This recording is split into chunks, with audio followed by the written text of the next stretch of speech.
Good evening, Nye County. It's June the 20th, 2017. And as you can see, I'm by myself. Tom Gibson was smart. He left town, went up north to Reno, had some excuse about business or something. So I'm going to do my best to wing it tonight. I got a lot of information planned. First of all, I'd like to welcome my buddy Mac to the viewing audience who's watching the show, hopefully, on my old TV. He helped me move a new one into my office, and things are going great. A little cold out there. It was 115 on the way over here at Homestead and 160. It was 114 at Walmart, 113 at my house. So it's pretty warm, I'd say. Hopefully everybody's air conditioning's working. One of the things I'll bring up later that was brought up at the commissioners meeting was a lady had mentioned, actually I'll bring it up now. A lady had mentioned that we could do something to help the elderly people who don't have air conditioning or the homeless or whatever. And I totally endorse that. We've got to find a way to take care of people. And I'll be talking about some budget items later in this segment. And I really believe we've got to find a way to move money from where it is now to the people. And certainly the survival of our people are first and foremost. The lines are open all night, by the way, so feel free to call in. One of the first things I'm going to address, and only briefly, is it broke my heart to see the dog shot by the officer. I'm not going to go into my opinion on the things. I'll leave it up to Sheriff Worley. But it truly broke my heart, and I think we've got a picture that kind of tells it all in my mind. If only we were more like dogs, I think it would be a better world. Okay, the phones are ringing, so I'm not going to go immediately into our next segment. But basically, the next year's budget came out. And they put it on a website. They put it, I think, the end of May. And it breaks down most of the categories in different degrees of specificity. But overall, you get a good idea of where the money is going. Hi, Ray, buddy. What you doing? Hey, Chuck. Ray the Flagman here. I'm doing all right. I'm watching on TV. I'm glad that it's a live show, and I know, and I want to let the people know that this show does repeat at least once during the month. So if they see it now and they want to tell a few friends about it, because it's really a good show. Now, I know basically you're going to be talking about how we are actually putting the money up for our own suppression, because that's what's happening.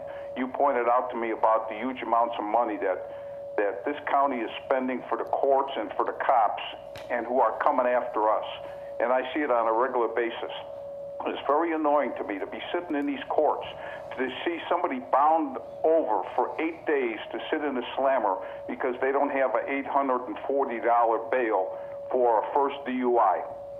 I mean, they should just let these people out. Why lock them up? Why punish them before they're convicted of anything? And this is the regular basis. So I know you're going to get into all this, but I just want to greet you on the air, and it's a Flagman. Maybe I'll call later, because I know these lines are going to be tied up today. So you have a good show, buddy, and we'll talk later. Thanks, Ray. Okay, I think we do have a clip of one of our commissioners distributing the money in the budget. There he is. I believe that's Commissioner Shinoffen. I can't quite make it out. But anyway, Noah, if we can go ahead and show the figures. Now, this is the general overview of where the money is allocated for fiscal year 2018, which ends in June 30th of next year. And as you see, general government is $13,684,000, judicial 7.5, public safety, which includes the police, primarily NCSO, is $13,004, and then the money basically falls off after that. So really we have three key categories. The general government, which includes things like the commissioners, who make an incredibly small amount of money compared to the other two, the judicial and the public safety. Their salaries for 5 commissioners, including benefits, totaled less than $300,000. And that also included services and supplies. So amongst the 5 commissioners, they're making pocket change compared to the NCSO and the legal system, the judicial. Bear in mind, the average person in Pahrump, the average individual, is making about $19,000 a year. I believe the average family is around 37. So these figures, even though the commissioners are making pocket change compared to the other 2 branches, it is way in excess of what the individual person is making. Now, this to me, and I'll take it from where Ray kind of led me. We've got a government, both national and local and state, that revolves around controlling the people. One branch, which in this category is called general government, are the collectors and distributors of the money, primarily to the 2 controllers of the people, the judicial and the public safety, or the police.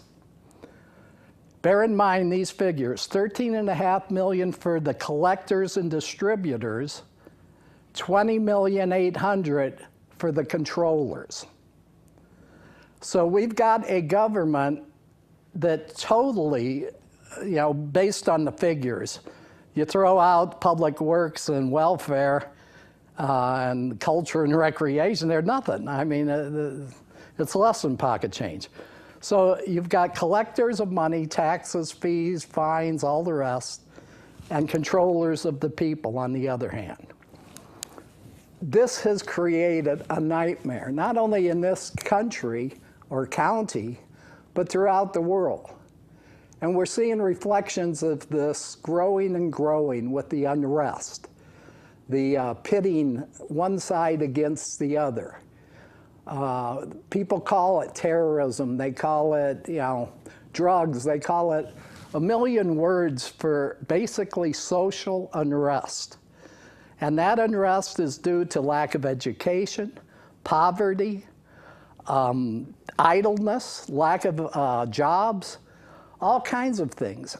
And people are becoming not only desperate, but they're finding that crime is the only way they feel in their situation to survive.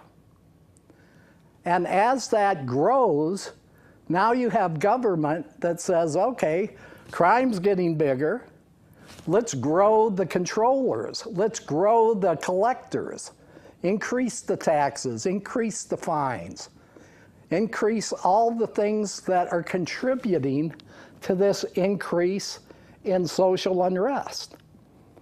And we're headed toward an explosion, I'm afraid. And I think all the things we could talk about involving our local police, our prosecutors, our judges, it all revolves around that situation.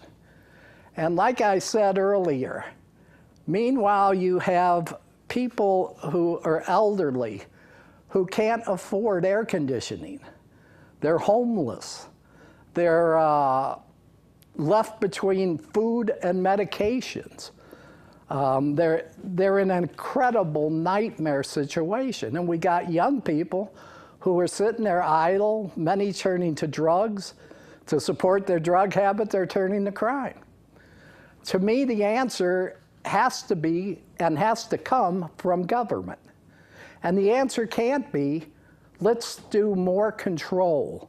Let's collect more money to support that control and to support ourselves, our bloated incomes. You've got to find a way, and we had a way. When I was young, Ray was young, and so many others watching, we never had that situation. We had a distribution of wealth so that people weren't desperate. We had a drug situation that wasn't the place people turned to. They turned to their jobs, they turned to their families, they turned to activities. All that was created by leadership. Leadership back then that controlled and abused the people were in the Soviet Union, under Stalin, in China, under Mao. It wasn't in the United States. We were supposed to be that beacon of hope, and we turned it around, or they've turned it around. Now, to solve the situation locally, we've got to turn to our leadership. And that leadership are the commissioners, they're the DA, they're Sheriff Worley, they're all the others that are making quite a lot of money to solve this problem. But I guarantee you this problem is not going to be solved by throwing more people in jail, by cracking down harder on the people, or by collecting more money. You can't get water out of a rock. We're going to take a break right now. Hopefully I'll get some more callers in. See you on the other side.